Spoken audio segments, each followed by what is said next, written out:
Jadi kalau kemudian Ramadan nanti berlalu, kita sudah masuk awal Ramadan ini, kita nggak dapat apa-apa, betul-betul rugi. Dan mumpung masih awal-awal Ramadan gitu kan, kita bisa membuat target. Saya suka sampaikan, kalau bicara target itu nggak apa-apa, kita seperti anak TK aja. Kan begini, dalam filosofinya, mengapa kita semangat bekerja? Karena ada target.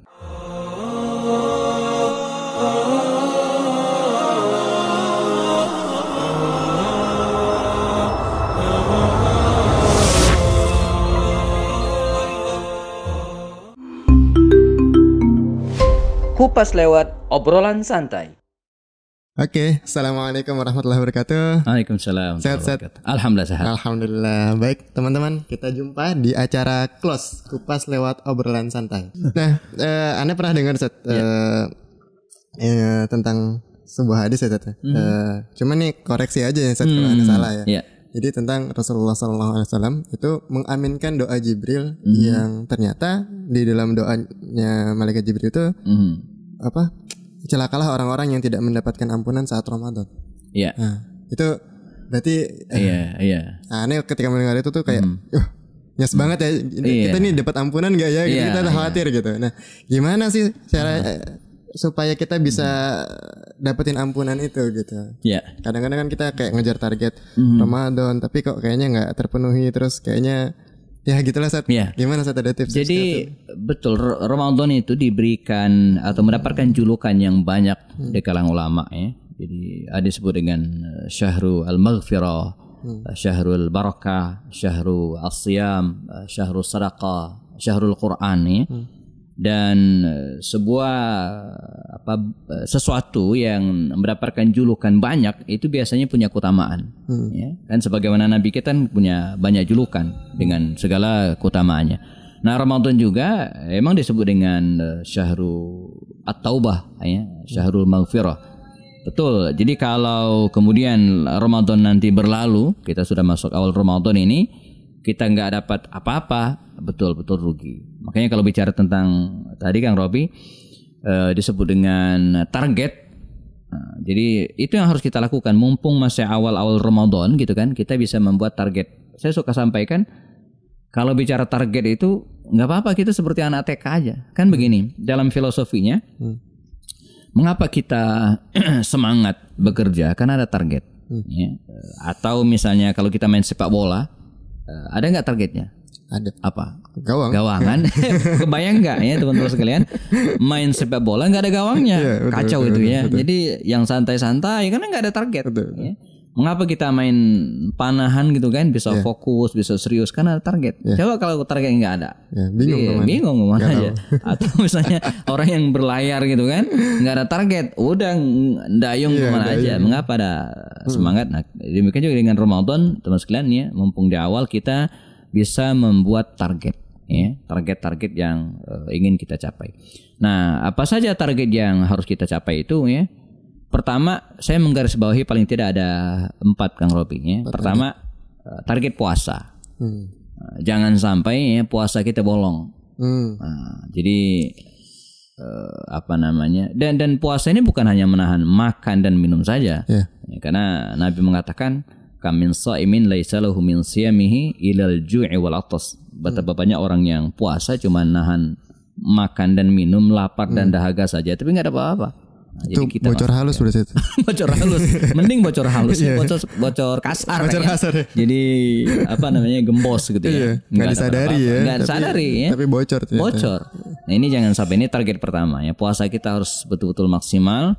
Yang dalam bahasanya Imam Al-Ghazali itu puasa seperti ini adalah puasa yang bukan hanya anggota tubuh kita yang puasa, bukan hanya menahan makan dan minum saja, tapi juga menahan lisan kita, menahan jempol kita. Ini nih jempolnya.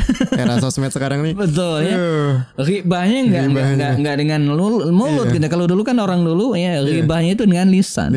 Sekarang ghibahnya dengan ini. Dengan jempol ya. Dulu fitnahnya itu kan dengan kata-kata ya. Sekarang fitnahnya dengan handphone ya. Makanya benar pesan para ustaz kita ya. Jangan gampang share share aja. Asal share aja enggak ya.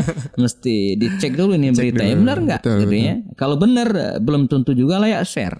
Siapa tahu layak delete gitu ya. Walaupun benar. Kalau benar akan menimbulkan fitnah ya ngapain gitu. Ini yang pertama, target Ramadan kita jangan sampai bocor halus. Lama-lama nggak nyampe ya. Nggak nyampe. Lisan kita dijaga, pendengaran kita juga dijaga, ya.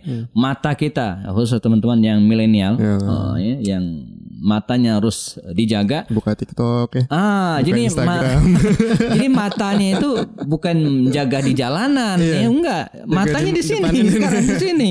Lebih susah loh, Kang Robi ya dibanding. Malah sekarang nonton YouTube iklannya Seth ya. Iklannya yang nggak bisa kita kontrol gitu. Iya bisa sih sebenarnya. Di skip ya. Cuman kalau nonton video kita ini jangan di skip ya. Buat dapat monetis.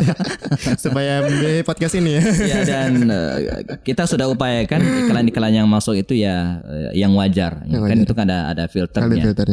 Ini ada tema sendiri suatu saat kita bahas ya bagaimana hukum mengambil uang ya dari YouTube dan seterusnya monetis. Ini ada sesi tersendiri ya. Ini yang pertama Kang Robi. Jadi tentang bagaimana kita membuat target puasa itu harus maksimal ya. Target yang kedua ibadah tarawih. Qiyamul Lail. Ini ibadah dominan yang kedua yang kita laksanakan selama Ramadan.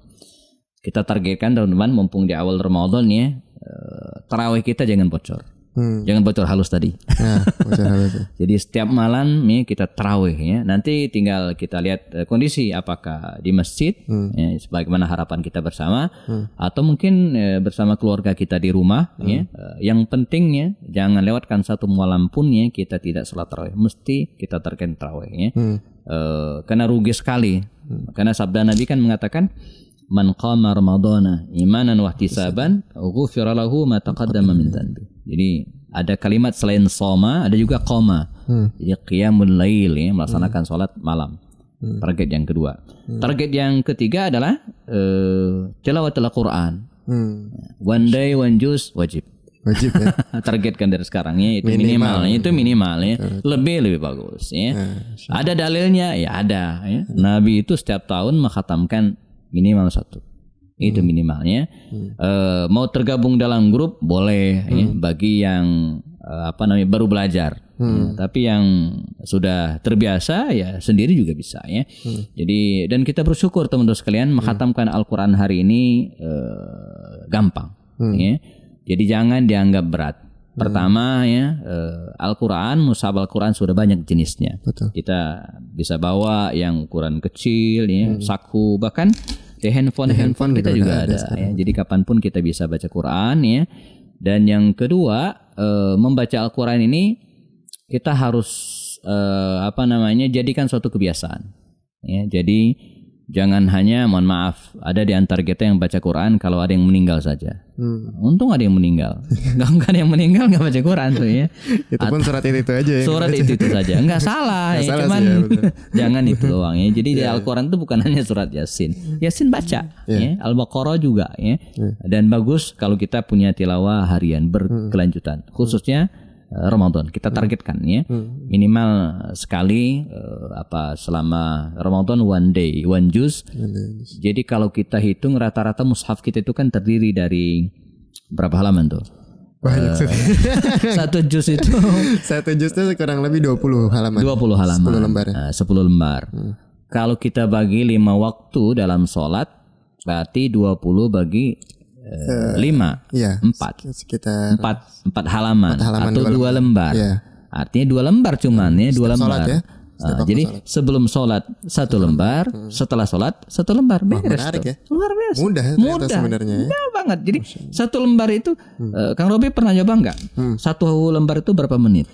1 lembar itu kalau kita betul-betul lancar bacanya mungkin 5 menit selesai Seth. Kebanyakan. Iya kan? 5 menit atau sampai 10 menit lah. Enggak nyampe kan? Enggak nyampe. Iya betul. 1 halaman itu 1,5 menit. 1,5 menit. Iya. Artinya 1 lembar cuma 3 menit teman-teman sekalian. tarik dikit lah 5 menit. Iya, 10 menit tuh kalau terbata-bata itu masih belajar 10 menit itu ya. 5 menit itu udah santai bacaannya. Jadi sudah murattal banget gitu ya. Itu 5 menit satu lembar. Coba 5 menit sebelum sholat, 5 menit setelah sholat. Kelar tuh. Bukan kelar hidup loh, bukan. Kelar bacaan Quran kita. Iya, sehari sejus dapat. Sehari 1 juz. Cuma 5 menit sebelum sholat, 5 menit setelah sholat. Sederhana banget. Apalagi pahalanya dilipat gandakan ya. Apalagi di Ramadan. Ya, dan apa namanya? Pahala baca Quran itu mungkin nanti kita bahas tema tersendiri tentang ini. Itu besar sekali. Bahkan di akhirat nanti ada orang yang terkaget-kaget gitu ya. Di dunia dia merasa bahwa ibadah sih biasa aja. Artinya sama dengan yang lain, tapi pahala yang besar. Ternyata dia termasuk orang yang rajin puasa dan baca Quran. As-shaumu wal Qur'anu yashfa'ani li'abdin yaumal qiyamah. Jadi puasa dan Quran itu bisa memberikan pertolongan, bisa memberikan syafaat, bisa melengkapi pahala kita yaumal qiyamah, pada hari kiamat nanti. Terakhir yang keempatnya, targetkan sedekah. Nah, jadi teman-teman, saum, salat tarawih, lalu kemudian baca Quran, dan kemudian yang keempat sedekah. Sedekah ini luas, ya. Tapi upayakan sedekahnya dengan harta, walaupun dengan senyuman boleh. Jangan kotak amal disenyumin. Iya, masjid nggak selesai dibangun kalau dengan senyumannya. Bil mal, ya, dengan harta yang kita miliki. Saya ingat pesan almarhum guru kita Zainuddin MZ. Ya, kata beliau, yang penting dalam bersedekah itu, yang penting kata beliau, ikhlas. Nah, jadi yang penting ikhlas. Soal banyaknya itu nomor 1. Nomor 1. Ya penting juga ya. Jadi yang penting ikhlas, yang nomor 1 banyak. Ya. Jadi yang penting ikhlas. Soal banyaknya itu nomor 1. Malah katanya yang ikhlas itu yang berat katanya. Berat ngeluarin. Jadi ikhlas itu kan bukan berarti ringan. Betul. Jadi ikhlas itu adalah mengerjakan sesuatu karena Allah. Walaupun berat, no problem. Begadang sampai jam 12 malam, bangun subuh berat banget, tapi kenapa kita bangun karena Allah? Ya ikhlas. Jadi harus definisi ikhlas itu harus dipahami dengan benar. Harus pahami dengan baik. Jadi ikhlas itu bukan seperti kalau kita kan gini, infak berapa? Seikhlasnya pasti dikit. Iya. Kalau seikhlasnya. Padahal yang harus dengan ikhlas itu adalah karena Allah. Banyak boleh ketahuan orang, nggak masalah ketahuan orang, lihat orang, nggak ikhlas tuh apa namanya, infaknya dicatat segala, nggak masalah. Ikhlas itu kan urusnya itu dengan Allah. Ini bisa diketahui orang, bisa juga enggak. Kalau justru akan memberikan motivasi kepada orang, kenapa enggak? Ya, atau dalam rangka transparansi, misalnya uang dari siapa gitu kan. Jangan ada begini, ada yang infak tulis atas nama siapa, tulis hamba Allah. Tapi alamatnya jelas. Taman Kenari Blok B6 nomor 3. Wah, itu rumah saya. Jadi tulis hamba Allah tapi alamatnya jelas. Terus pasti sebutin hati kita langsung gue itu gitu. Itu masalah juga. Sekarang itu Kang Robi yang apa namanya kita bahas. Syukran katsir. Ya, sama-sama. Alhamdulillah. Baik teman-teman, ini episode pertama kita. Insyaallah kita akan ketemu di episode berikutnya. Tetap jangan lupa subscribe dan nyalakan loncengnya. Assalamualaikum warahmatullahi wabarakatuh. Assalamualaikum warahmatullahi wabarakatuh.